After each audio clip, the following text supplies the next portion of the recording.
मैंने तुम्हें पैसे भेज दिए हैं। तेरा तोहफा तैयार है। तोहफा? कैसा तोहफा? एक ब्रीफकेस जिसमें भर दिया है मैंने तेरी सारी परेशानियों का हल।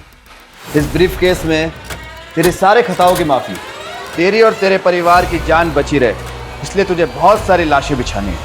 क्या बोल रहे हो तुम? तेरी गाड़ी में रखा है तेरा तोहफा। मेरी गाड़ी में? क्या रखा है मेरी गाड़ी में? देखो तुम हर बार ये नहीं कर सकते। देखो मेरी हिम्मत जवाब दे चुके हैं, तुम बार बार मेरे साथ ये नहीं कर सकते। मैं पता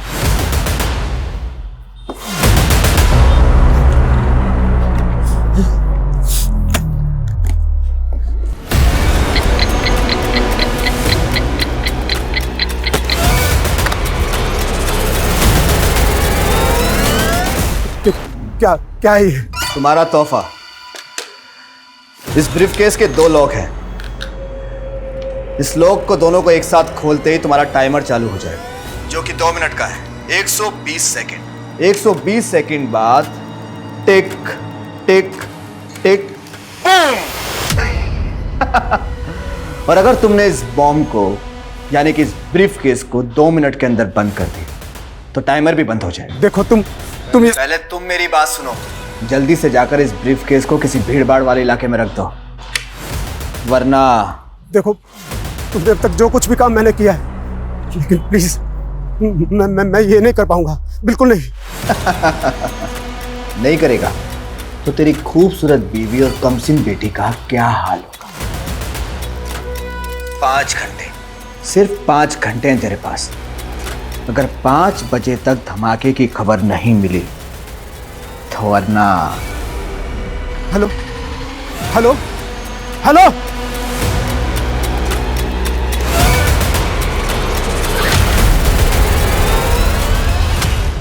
नमस्कार, मैं रेणुका शाह ने क्राइम पेट्रोल सतर्क में आपका स्वागत करती हूँ। पैसा, पावर और ब्यूटी, इसका नशा ही अजीब होता है।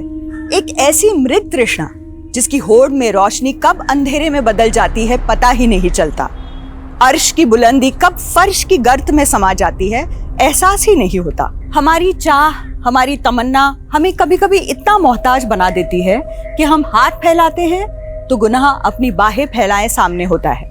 फिर हम सोचते नहीं, चुन लेते हैं तबाही, और गुनाह की आग में एक परवाने की तरह झुलस जाते हैं, मिट जाते हैं, मिटा देते हैं।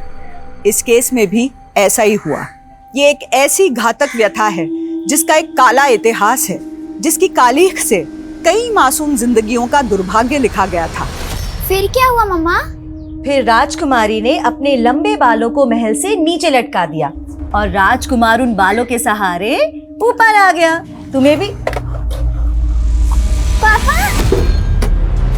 रिति, मेरी बच्ची, मेरी बच्ची। क्या बात है, आज बच्चे पे बड़ा प्यार आ रहा है। इतनी जल्दी कैसे आ गया ऑफिस से? हाँ, वो तुम लोगों से मिलने का दिल किया तो चला है, पता नहीं फिर कभी मिलना होगा। कैसी बातें कर रहे हो? सब ठीक तो है? हाँ। पापा हमने नया ब्रीफकेस लिया है, इसमें कुछ सरप्राइज है क्या मेरे लिए? रिति!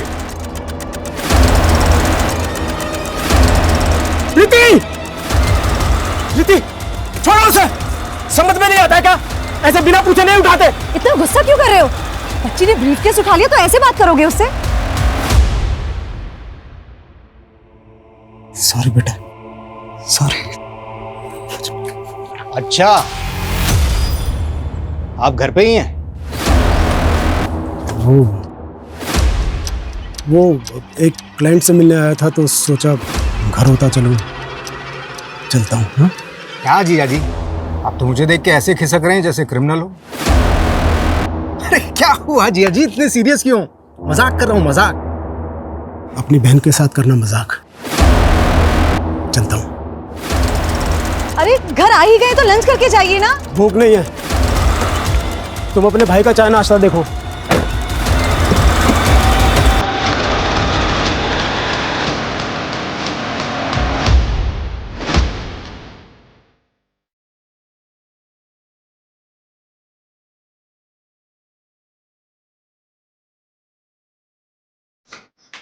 ये लीजिए आपकी चाय।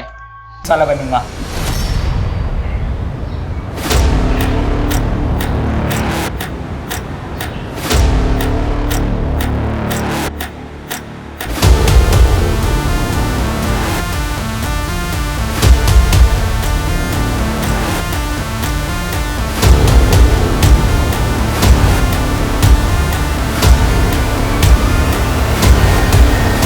इस ब्रीफकेस के दो लॉक हैं। इस लॉक को दोनों को एक साथ खोलते ही तुम्हारा टाइमर चालू हो जाएगा।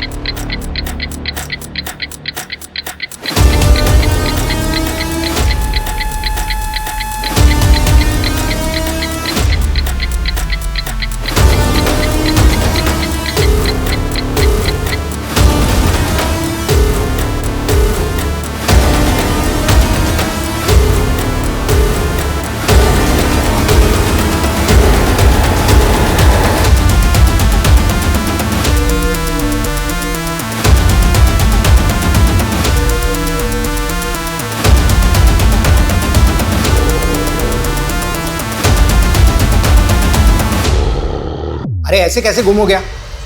जल्दी ढूंढ उसे। हाँ, और अपडेट दे मुझे। कुछ तो चल रहा है जतिन के मन में जो वो बता नहीं रहे। ऑफिस से जल्दी घर भी आए और शक्ल दिखा के चले गए। अरे कहीं ऐसा तो नहीं कि तुम पे शक कर रहा हो कि बीवी पीछे क्या करती है?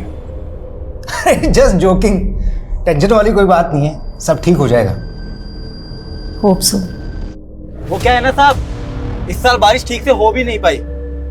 वो बोलते हैं ना ग्लोबल वार्मिंग बढ़ रहा है साहब। बहुत गर्मी है साहब। बस गरीबों को मुझे यही उतरना। कितने पैसे हुए? 100 रुपये साहब।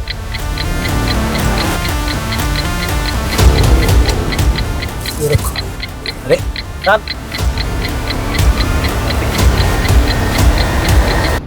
अरे साहब आपका ब्रीफकेस।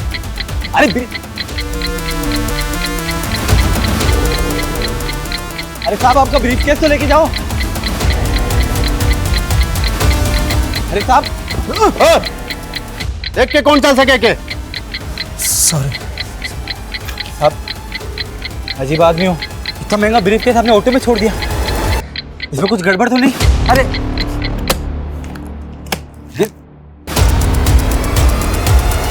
अजीब आदमी।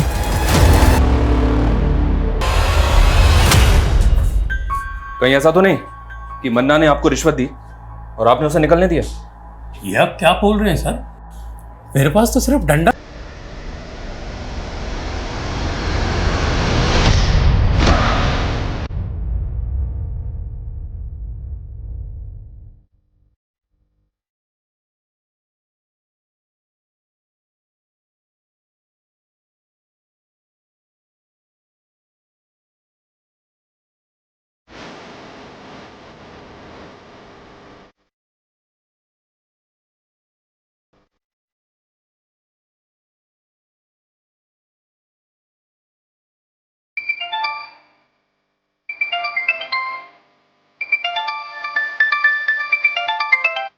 क्या रे, ये धमाके की ब्रेकिंग न्यूज की खबर दिखी नहीं मुझे अभी तक। मैं बेकसूर लोगों को नहीं मार सकता। मैं क्या मैं कलानगर थाने के सामने खड़ा है तो बड़ा चौड़ा हो रहा है तू। सुबह से मेरा शूटर तेरा पीछा कर रहा है।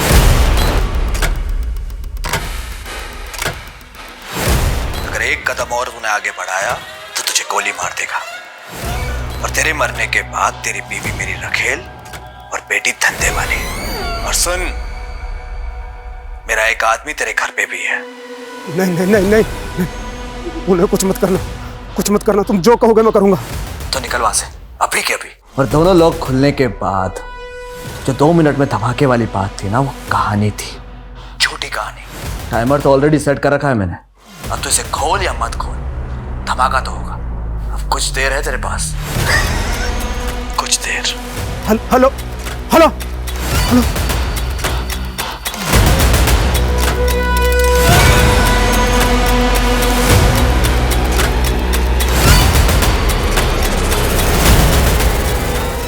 रुक, कहाँ भाग रहा है सामान रख के? क्या इसमें? कुछ नहीं है। अरे रुक, चल बता मेरे को क्या इसमें? सर इसके पास मत जाइए। सर इसके पास मत जाइए। खोल इसको। सर इसमें बॉम्ब है। आप लोग दूर रहिए, इसमें बॉम्ब है। पीछे हट जाइए, ये किसी भी टाइम फट जाएगा। पीछे हट जाइए। अरे रुक, क्या तमाशा ये? सर प्लीज गोली मत चलाना। ये कभी भी फट जाएगा, इसमें बॉम्ब है। क्या हो रहा है? सर आप दूर हटिए, इसमें बॉम्ब है। पीछे हटो सब, पीछे हटो, पीछे हटो। कौन है तू? किसके लिए काम करता है? किसने भेजा तुझे यहाँ? सर मैं किसी के लिए काम नहीं करता। मेरा नाम जतिन शेखावत है। मैं एक बिजनेसमैन हूँ सर। सर मुझे फंसाया जा रहा है सर। कौन फंसा रहा है तुझे? देख, कोई भी कहानी बनाने की जरूरत नहीं है, तेरी बातों में नहीं फंसने वाले हम। ये बता, अब तक कितने ब्लास्ट किए तूने?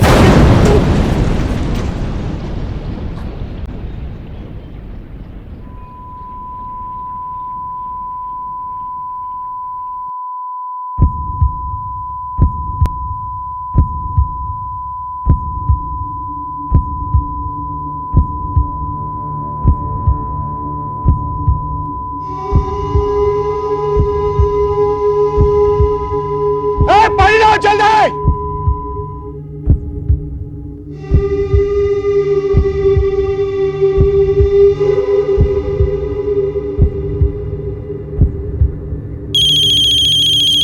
Cheating cheating. हेलो, क्या? सर ये पहले ब्रीफ केस रख के भाग रहा था, फिर कांस्टेबल मिश्रा ने इसे देख लिया तो अपने मजबूर होने की कहानी सुनाने लगा। हाँ सर, ये आदमी बार बार बोले जा रहा था कि मैं बेकसूर हूँ और सूटकेस में बॉम्ब है। ये आदमी अपने आप को एक बिजनेसमैन कह रहा था। इस आदमी की हमें डिटेल्स निकालनी होगी और ये भी पता लगाना होगा कि किस वक्त से इसने हमारे थाने के बाहर ब्लास्ट किया। अगर सीसीटीवी फुटेज के हिसाब से देखें तो ये आदमी काला नगर पुलिस स्टेशन में अभी अभी एक भीषण बॉम्ब ब्लास्ट हुआ है। हमारे सूत्रों से पता चला है कि बॉम्ब एक बिजनेसमैन जतिन शेखावत ने यहाँ प्लान किया था, जो कि इसी बॉम्ब ब्लास्ट में मारा गया है। पुलिस को जतिन के टेररिस्ट ऑर्गेनाइजेशन से जुड़े होने का भी अंदेशा है।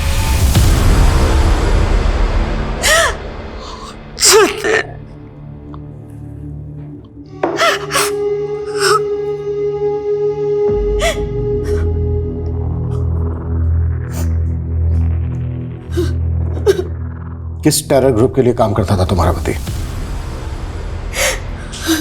सर क्या बोल रहे हैं आप? मेरे जीजाजी एक रेप्यूटेड बिजनेसमैन थे। जरूर उनको किसी ने फंसाने की कोशिश की। बॉम्ब लेकर आया था वह यहाँ। देखो, हमसे कुछ भी छुपाया ना तो। सर मैं खुद एक पुलिस वाला हूँ, यकीन मानिए हम कुछ नहीं छुपा रहे हैं। तो वह यहाँ बॉम्ब लेकर क्यों आया था? बस उसे बदनाम मत कीजिए मेरे पति को। वो तो पहले से ही बहुत परेशान लग रहे थे। ब्रीफकेस वो उस वक्त उनके पास था। मुझे तभी लगा था कि कुछ तो है जो वो हमें बता नहीं पा रहे। तो वो एक्सप्लोजिव घर से लेकर आया था? नहीं सर, वो तो तब ऑफिस से आए थे, लेकिन मैं... ऑफिस हो या घर, सब चेक होगा।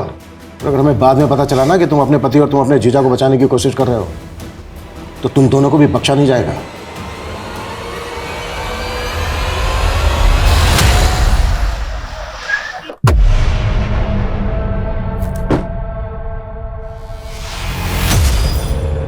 अबे तू कहाँ लेके आ गया मुझे यार? मेरा गैराज का काम बाकी बिना वर्दी के मेडल कैसे मिलता है बताता हूँ, देखते जा बस।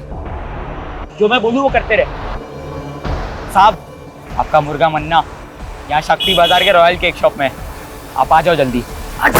क्या रे, पैसा लेने के लिए खुद आना पड़ेगा? मन्ना भाई अभी धंधा बंदा चल रहा है, तो थोड़े से बहुत तो ना चल रहा है। अरे मन्ना चल रहा है। हाँ मन्ना भाई मुझे ये मैकेनिक चल बाहर खुल गई डिक्की, जल्दी आ, चल चल चल। हफ्ता टाइम पे देना वरना तेरी। डिक्की किसने खोला है?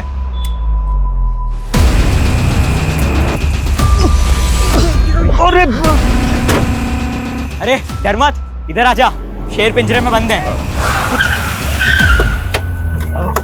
साहब, आपको मैंने ही कॉल किया था। आइए, आपका मुर्गा मन्ना यहाँ डिक्की में बंद है। मजा कर रहा है क्या? तूने मन्ना को बंद किया डिक्की में? हाँ साहब। डिक्की खोलो।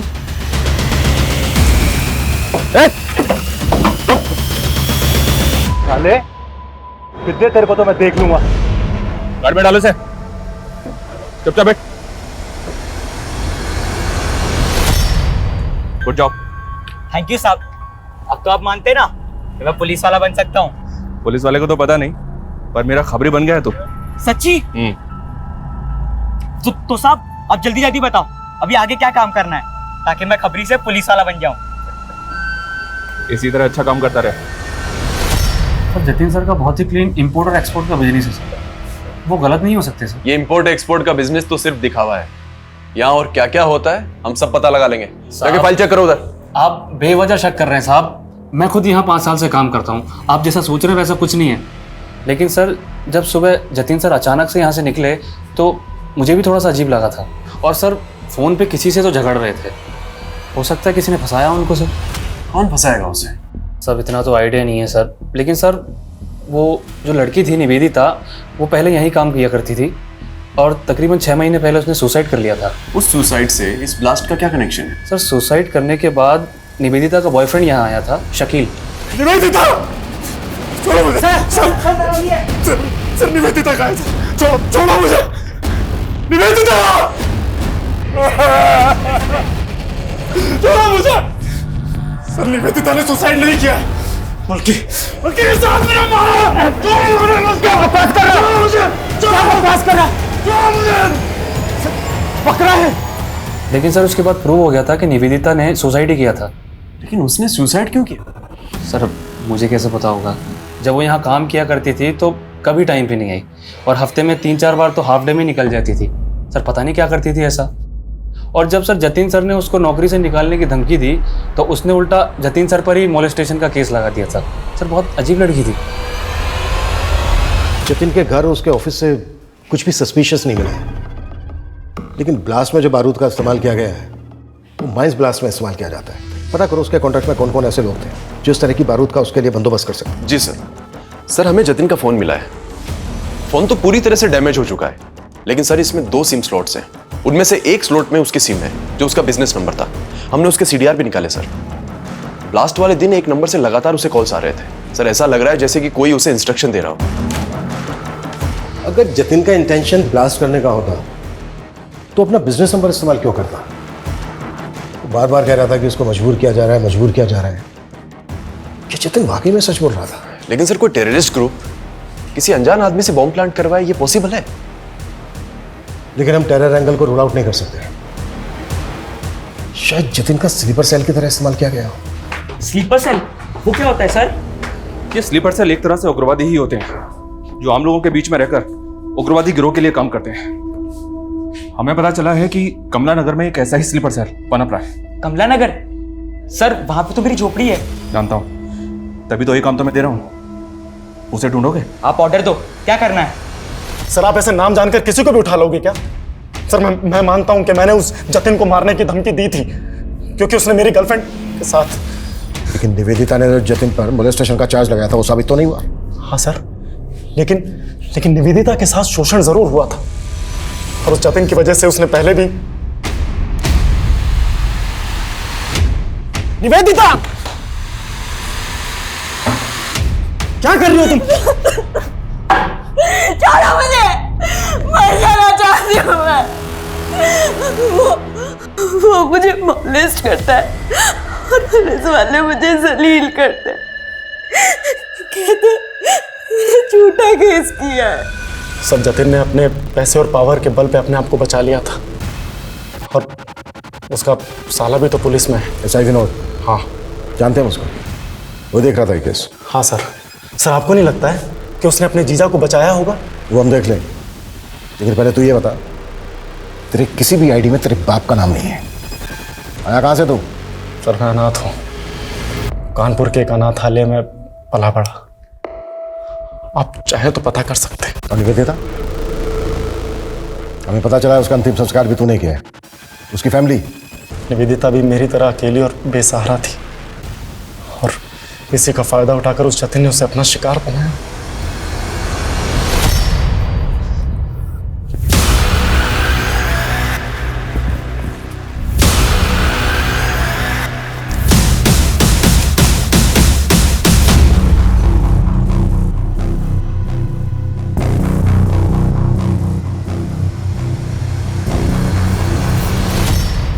भगवान के नाम पे कुछ दे दे बाबा, 2 दिन से कुछ नहीं खाया।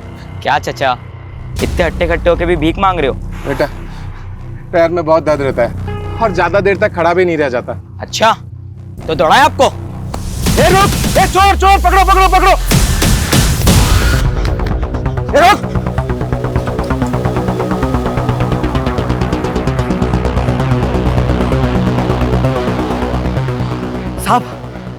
आपका खबरी वो जमुना नगर के पास जो चौराहा है ना, वहां पे आ जाओ। पक्की खबर है साहब, जल्दी आ जाओ। शाना बनता है? छोड़ो, पुलिस को फोन करना है। छोड़ो।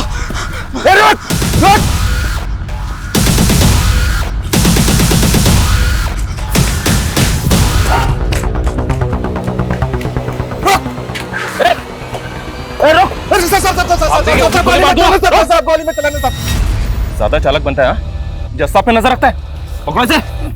साहब ये आपका स्लीपर सेल, ये देखिए।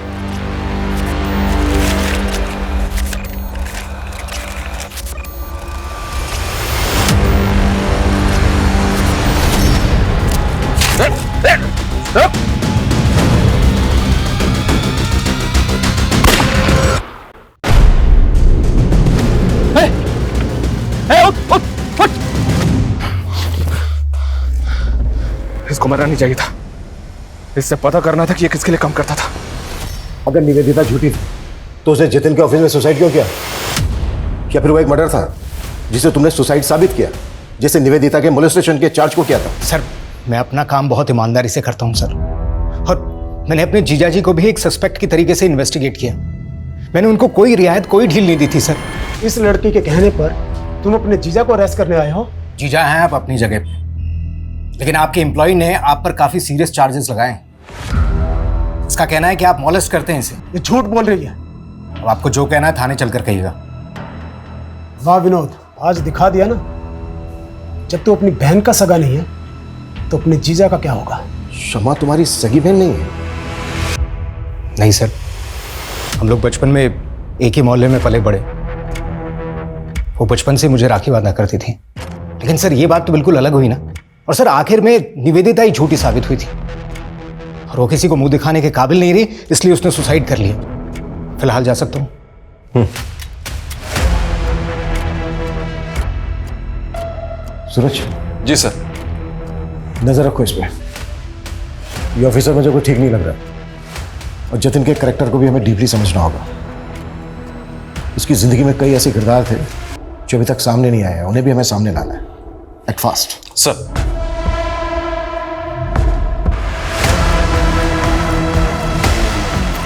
सुबह सुबह क्या मुंह लटका के बैठे हुए हैं आप, और दाढ़ी भी नहीं बनाई अभी तक। आइए पहले नाश्ता कर लीजिए, फिर। भूख नहीं है मुझे। बिना खाए कहाँ जा रहे हैं आप? जानू में जा रहा हूँ। सुनिए तो।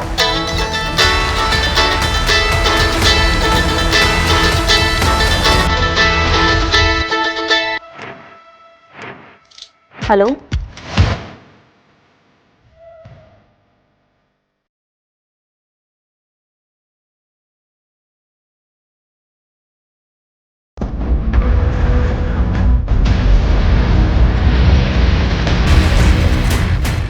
सर मैंने जतिन का बैंक अकाउंट चेक किया तो एक बात बड़ी अजीब लगी। एक लंबे समय से जतिन अपनी कंपनी का पैसा इस तरह के कई अकाउंट्स में भेज रहा है जो उसकी कंपनी से बिल्कुल भी कनेक्टेड नहीं है। हालांकि सारे ट्रांजैक्शन छोटे छोटे थे, लेकिन ओवर द टाइम ये अमाउंट बड़ा बन चुका था सर। और पहला ट्रांजैक्शन तब हुआ था जब जतिन पे मोलेस्टेशन के चार्जेस लगे हुए थे। किसका अकाउंट है? किसी शीतल देवी के नाम से अकाउंट है। उम्र लगभग 75 साल। 75 साल? हो सकता है इन बूढ़ी औरत के नाम से एक फेक अकाउंट खोला गया जिसमें जमा किया गया पैसा गलत एक्टिविटी में इस्तेमाल होता। सूरज एक काम करो, शीतल देवी के अकाउंट की डिटेल्स निकालो। सर निवेदिता और उसके बॉयफ्रेंड के बारे में एक इंपॉर्टेंट बात पता चली है। क्या? सर ये दोनों 9 महीने पहले जबलपुर में थे, और जबलपुर में निवेदिता पर कई लोगों को पिरामिड स्कीम में फंसा के पैसे गबन करने का इल्जाम है। तो क्या निवेदिता ने जतिन पर मोलेस्टेशन का झूठा चार्ज लगाया था? अगर ऐसा है तो निवेदिता के सुसाइड करने की असली वजह क्या होगी?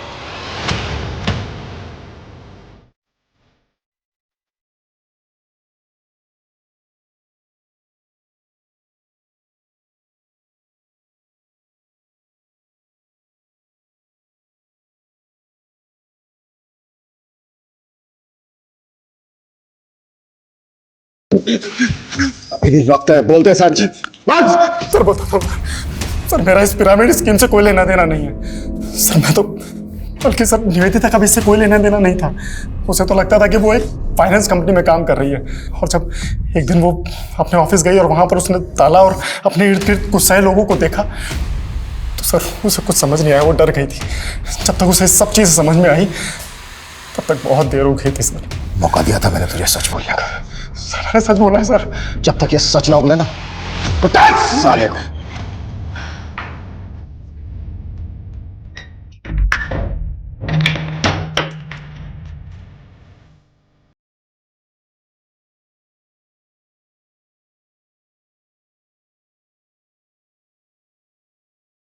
अनंत, तुमने मुझे डरा दिया था। यहाँ क्यों सो रहे? खाना भी नहीं खाया तुमने? तुम्हारा ही इंतजार कर रहा था। बहुत लेट कर दिया आज। वो आज काम थोड़ा ज़्यादा था। I am sorry. सब मेरी गलती है। अगर मैंने उन चीटर्स के साथ में पार्टनरशिप नहीं की होती तो शायद आज मेरा ये। अनंत, दिल छोटा मत करो, सब ठीक हो जाएगा। मैं हूं ना तुम्हारे साथ। तुम फिर से कर पाओगे, मुझे पता है। मुझे नहीं लगता कि मैं वो सब फिर से दोहरा पाऊंगा।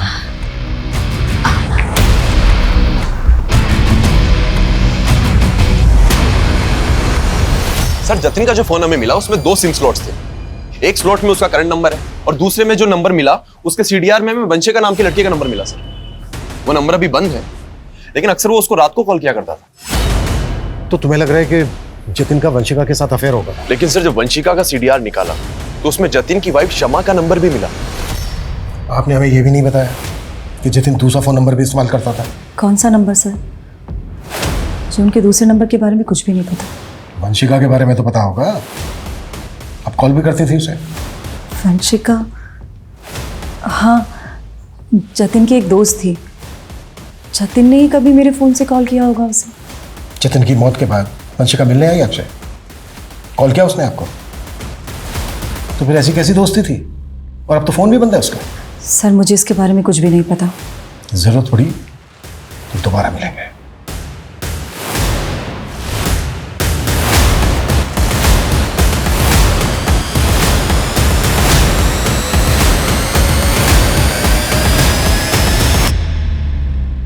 हाँ शमा। वो इंस्पेक्टर आया था, उसे वंशिका के बारे में पता चल गया। तू डर मत, कुछ नहीं होगा। सर ये वही शीतल देवी है जिनके अकाउंट में जतिन लगातार पैसे भेजता रहता था। बैंक वालों का कहना है कि इनका एड्रेस बिजनौर का है, लेकिन काफी टाइम से ये वहां नहीं रह रही। मुझे अभी भी डाउट है कि इस अकाउंट को शीतल देवी ऑपरेट कर रही है या फिर कोई और। सर मैं बाकी डिटेल्स निकलवाता हूँ। सर वंशिका आपसे खुद मिलने आई है। सर आप लोग मेरे पुराने एड्रेस पे गए थे। मेरे एक नेबर से पता चला कि आप लोग मुझे ढूंढ रहे हैं, इसलिए मैं यहाँ पे। आपने अचानक अपना घर बदल लिया, फोन नंबर भी बंद कर दिया, क्यों ऐसा? मैं वहां से जाना नहीं चाहती थी, मुझे मजबूर किया गया। किसने मजबूर किया? जतिन के साथ क्या रिश्ता था तुम्हारा? इतने कॉल्स क्यों होते थे तुम दोनों के बीच? सर मैं जतिन को लाइक करने लगी थी, लेकिन वो मेरी मजबूरी का फायदा उठाकर मेरा शोषण कर रहा था। जतिन एक बॉम्ब ब्लास्ट में इन्वॉल्व था। इस गलतफहमी में मत रहना कि तुम्हारी कोई भी कहानी चल जाएगी। नहीं नहीं सर मैं सच बोल रही हूँ। सर मैंने कुछ नहीं किया, इस बारे में मैं कुछ नहीं जानती। सर जतिन ने मेरा वीडियो बनाया और मुझे तब तक इस्तेमाल किया जब तक वो मुझसे बोर नहीं हो गया।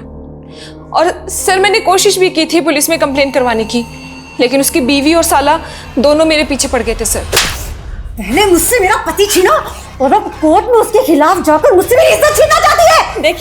देखिए आप लोग। देख लड़की, जो कुछ हुआ उसे भूल जा।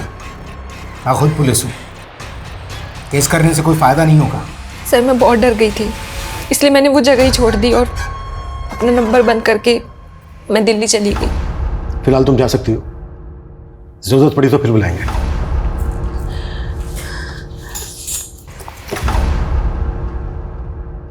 सूरज सर, इस लड़की पे नजर रखो और पता लगाओ कि इसकी कहानी में कितनी सच्चाई है।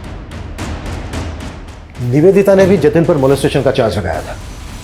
जतिन की कॉन्टैक्ट लिस्ट में जितनी भी लड़कियां हैं उन सबकी डिटेल निकालो। हो सकता है किसी ने रिवेंज लेने के लिए इस तरह से जतिन का बम ब्लास्ट में इस्तेमाल किया हो। एक बम धमाके की सनसनीखेज खबरें बटोरने वाला ये केस शुरुआत से ही एंटी सोशल एंगल से जोड़ा जा रहा था, लेकिन पुलिस जांच का दायरा ऐसा था मानो ये कोई सामान्य हत्या का केस हो। तो क्या पुलिस को एंटी सोशल एंगल में वाकई कुछ नहीं मिल रहा था, या पुलिस से कोई चूक हो रही थी? निवेदिता की रहस्यमय मौत, वंशिका और जतिन का रिश्ता, जतिन की पत्नी शमा और जतिन के साले विनोद की इस केस में भूमिका कई तरह से इस केस को उलझा रहे थे। ये शीतल देवी कौन थी जिसके बैंक अकाउंट में जतिन पैसे ट्रांसफर कर रहा था, और राशिका का इस केस से कोई वास्ता था?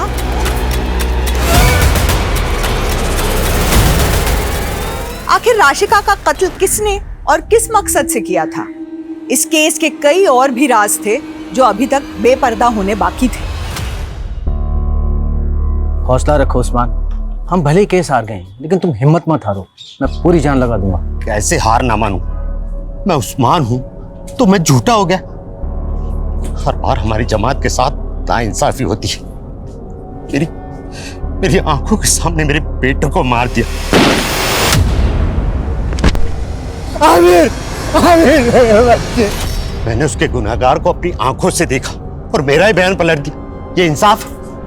उस्मान भाई देखो, मैंने तुम्हारा केस पूरी तरीके से पक्का बनाने की कोशिश की थी, लेकिन क्या पक्का केस? आपने तो कहा था कि सारे सबूत उसके खिलाफ, सब बेकार हो गए।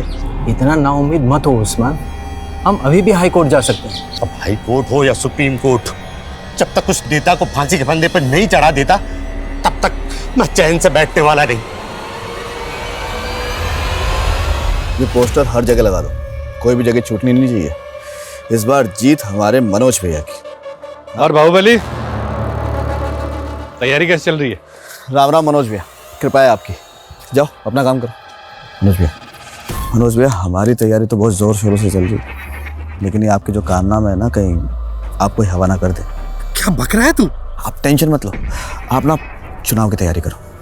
हमें ना आपका पत्ता साफ नहीं होने देंगे। आप मेरे जीजा के कातिल को तो पकड़ नहीं पा रहे, उल्टा आप हमें परेशान कर रहे हैं। मैं जतिन के कातिलों से ही तो बात कर रहा हूँ। ऐसा ही विनोद, तू और तेरी ये बहन कुछ भी बोल रहे हैं आप। जतिन का असली चरित्र हमारे सामने आ गया है। जतिन लड़कियों को अपनी हवस का शिकार बनाता। निवेदिता, वंशिका, गीता, स्वीटी, बहुत लंबी लिस्ट है। वो लड़कियों के साथ खिलवाड़ करता और तू बचाता उसको, और उसकी आदतों से बाद में तुम दोनों इतना तंग आ गए कि तुम लोगों ने सोचा कि उसी को हटा देते हैं रास्ते से। क्या कहना चाहते हैं आप कि हमने फोर्स किया उन्हें बॉम्ब रखने के लिए? पर वंशिका को पुलिस कंप्लेंट फाइल ना करने के लिए तो फोर्स किया था ना तुम दोनों ने। देखिए सर, मैं मानती हूँ कि मेरे पति रंगीन मिजाज के थे, पर सर इन सब बातों को बॉम्ब ब्लास्ट से जोड़कर आप बहुत बड़ी भूल कर रहे हैं। हम क्या कर रहे हैं ये हम अच्छी तरह से जानते हैं। तुम दोनों ये बताओ, शीतल देवी कौन है? कौन? शीतल देवी। हम नहीं जानते किसी शीतल देवी को। देखिए सुल्तान भाई, आपके लिए और पार्टी के लिए बहुत काम किया है मैंने।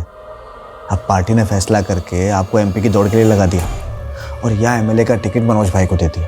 मनोज भाई ने आपकी सारी मेहनत पे पानी फेर दी, सब मेहनत खराब कर दी। अगर ये एमएलए का टिकट मुझे मिल जाता ना तो बस। तो अब तू भी नेता बनना चाहता है? सुल्तान भाई क्यों नहीं बन सकता मैं? पार्टी के लिए और आपके लिए बहुत काम किया है मैंने। अब देखिए, अगर मनोज भाई ने इस सीट से चुनाव लड़ा ना तो पक्का 100% पार्टी की हार होगी। आप कोई ना कोई जुगाड़ करके ये टिकट मुझे दिला दो ना। ये सब इतना आसान नहीं है कौशिक। पार्टी के टिकट भी पैसे में बिकते हैं। 6 करोड़ का भाव है एमएलए के टिकट का। औकात है तेरी 6 करोड़ देने की?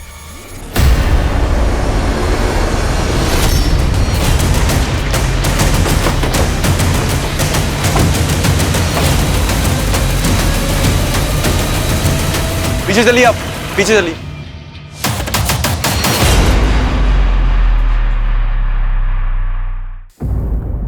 सर, उस्मान का मर्डर सिर्फ इसलिए हुआ क्योंकि वो अपने बेटे आमिर के मर्डर का इंसाफ चाहता था, और आमिर का मर्डर इसलिए हुआ क्योंकि वो अपनी जमात के लिए एक राजनीतिक संगठन बना रहा था। उसका हत्यारा आने वाला चुनाव लड़ रहा है। उस्मान उसे अंदर करवाना चाहता था, और इस पूरे कांड में एक पुलिस वाला उसे घुमा रहा था। मुझे शक है कि इस पुलिस वाले की बात कर रहे हैं आप? एसआई मंगल। तुम उस्मान मर्डर केस में एक फेलो ऑफिसर पे शक कर रहे हो? सर, शक करने की वजह और भी बड़ी है। हो सकता है कि एसआई मंगल का जतिन के केस से भी कोई कनेक्शन हो। व्हाट? जी सर, निवेदिता का एसआई मंगल के साथ में कनेक्शन था। जब निवेदिता का साथ एसआई विनोद ने नहीं दिया तो वो एसआई मंगल के पास चली गई, और उस्मान के बेटे की मौत की जांच भी एसआई मंगल ही कर रहे थे। सर, एक और बात, ये राशिका है। कुछ टाइम पहले इसका रेप और मर्डर हुआ था। मर्डर के पहले ये और इसका पति एसआई मंगल के पास गए थे किसी सिद्धार्थ कनन नाम के आदमी के खिलाफ धोखाधड़ी का मामला दर्ज करवाने। लेकिन इस राशिका का इस सबसे क्या कनेक्शन है? सर, इस राशिका के ऊपर एमएलए मनोज ने हनी ट्रैप का मामला भी दर्ज कराया था और सर इसके बाद राशिका का रेप और मर्डर भी हो गया था और सर इस केस की इन्वेस्टिगेशन एसआई मंगल ही कर रहा था। सर मुझे तो यह भी लगता है जतिन का मर्डर जिस टेररिस्ट ग्रुप ने किया था कहीं ना कहीं एसआई मंगल का उनसे हाथ मिला हुआ था। लेकिन सबसे पहले हमें एसआई मंगल के खिलाफ सबूत इकट्ठा करने होंगे, लेकिन ध्यान से और संभल कर। एसआई मंगल को इस बात की भनक तक नहीं लगनी चाहिए कि हम इस केस को इन्वेस्टिगेट कर रहे हैं।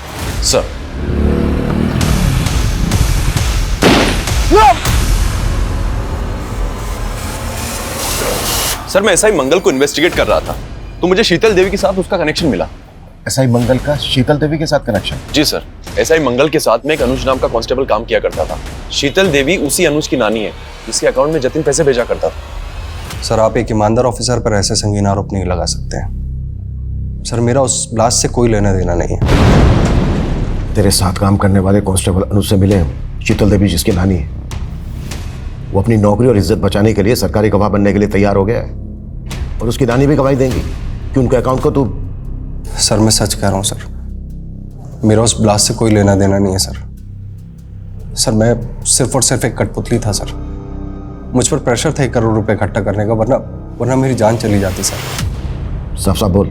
सर जब निवेदिता मुझसे हेल्प मांगने के लिए आई तो उसने मुझे एक वीडियो दिखाया। उस वीडियो में जतिन और निवेदिता बिस्तर पर साथ थे। मुझे लगा कि वो वीडियो एक बहुत अच्छा साधन हो सकता है जतिन से पैसे उगाही करने का। उस बेसहारा लड़की को तूने इतना अब्यूज किया कि खुदकुशी कर ली उसने। राशिका और उस्मान को भी तू नहीं, और वो जतिन उसको भी बम ब्लास्ट में तू नहीं। नहीं सर, सर मैं सिर्फ और सिर्फ एक कठपुतली था सर। तो कठपुतली ये बोल, तेरी डोर किसके हाथ में है? बोल। पिताजी आप भी कैसी बातें करते हैं? आपका हुक्म मैं कैसे टाल सकता हूं? अरे आप जिसको बोलेंगे मैं उसको अंदर डाल दूंगा। लीजिए आपकी चाय आ गई, लीजिए चाय पीजिए, जाओ। देखिए ऐसी कोई बात नहीं है, आप बिल्कुल बेफिक्र रहिए, आप चाय का आनंद लीजिए। प्रताप सर तो पुलिस है, तो ये अंदर कौन उनकी कुर्सी पे? वो नेताजी हैं। नेता पुलिस से बड़े होते हैं, पुलिस इनके इर्द गिर्द घूमती है। अच्छा, फिर तो मुझे पुलिस नहीं नेता बनना है। हमारे विधानसभा क्षेत्र में इतना प्रचार प्रसार करो कि सभी के जुबान पर सिर्फ हमारा नाम होना चाहिए। कौशिक भैया जिंदाबाद, कौशिक भैया जिंदाबाद।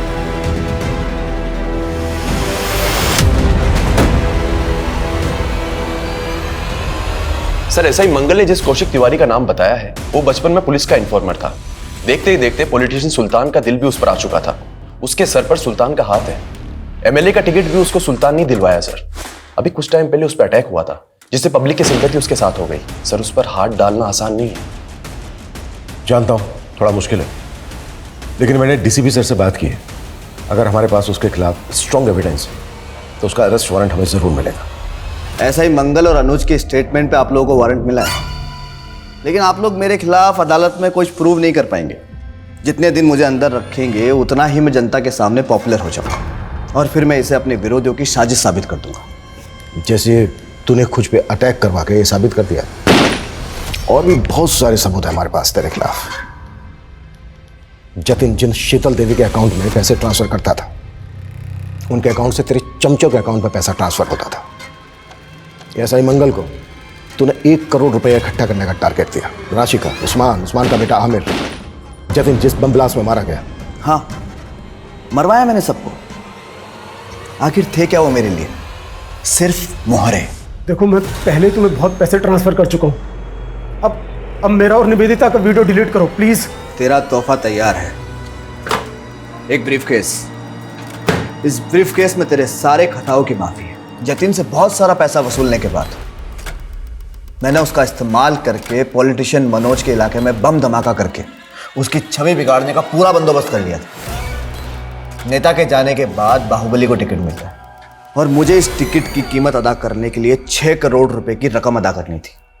तो मैंने उसी वक्त से अपने सारे जानने वाले पुलिस वाले और गुंडों को जुगाड़ में लगा दिया। उस्मान और उसके बेटे आमिर को भी पॉलिटिक्स में आना था। उस्मान का बेटा अपनी जमात इकट्ठी कर रहा था, लेकिन मनोज नहीं चाहता था कि उसके इलाके में कोई भी संगठन बने जिससे उसका वोट कम हो। लेकिन मनोज को तब तक यह भी नहीं पता था कि जो मैं सब कुछ कर रहा हूं ना, वो उसके लिए नहीं, मेरे लिए कर रहा था। अबे अंधा है क्या? दिखता नहीं तुझे? बेटा दे बेटा, साले अबे बेटा चल बेटा यहाँ से चल। और फिर उसका बाप अपने बेटे को इंसाफ दिलाने के लिए कोर्ट चला गया और इधर पीएसआई मंगल मेरे इशारे पर सबूतों को कमजोर करता रहा और फिर एक दिन केस हार गया। और जब उसने हाई कोर्ट जाने का सोचा तो क्या करता, खत्म तो करना ही था, कर दिया। राशिका को क्यों मारा? राशिका का पति कर्जे में डूब गया था। वो मंगल के पास मदद मांगने के लिए आई थी और मुझे मनोज और अपने विद्रोही नेताओं की छवि बिगाड़ने के लिए एक औरत की जरूरत थी। मदद मांगने आई थी मैं आपसे मंगल जी के कहने पे, और आप कह रहे मुझे दूसरों के साथ सोना होगा? हाँ, सोना होगा। इस सीट पर खड़े होने वाले सारे नेताओं के राज मुझे लाकर देने होंगे। मैं अपने खिलाफ कोई भी कमजोर कड़ी जिंदा नहीं छोड़ना चाहता। टीनेजर कौशिक में जो जज्बा था, वो जज्बा उस उम्र में होना काबिले तारीफ है, लेकिन बड़े सपनों की राह में गुमराह अंधेरों के पड़ाव भी मिलते हैं। वहां जब कोई हाथ पकड़ के सुधारने वाला नहीं होता तो लोग अक्सर जुगनुओं की चमक को भी कामयाबी का सूरज समझ बैठते हैं। और वो सुबह कभी नहीं आती जिसकी चाह में लोग अपना सब कुछ खो चुके होते हैं, और जब आंखें खुलती हैं तो एहसास होता है कि जिस सपने को हमने पल पल जिया था, वो सपना एक गुल्लक की तरह टूट गया, और जिसे हम छोटी छोटी खुशियों के सिक्के समझ के जोड़ रहे थे, असल में वो हमारे गुनाहों का सरमाया था, जिसका कर्ज उतारने के लिए ताउम्र पल पल सलाखों के पीछे काटना होगा। इसी के साथ अब मैं रेणुका शाहने आपसे विदा लेती हूँ। हम फिर मिलेंगे ऐसी एक कहानी के साथ जो रखेगी आपको सतर्क और जिंदगी को सुरक्षित। तब तक अपना और अपने परिवार का ख्याल रखिए और देखते रहिए क्राइम पेट्रोल सतर्क। जय हिंद।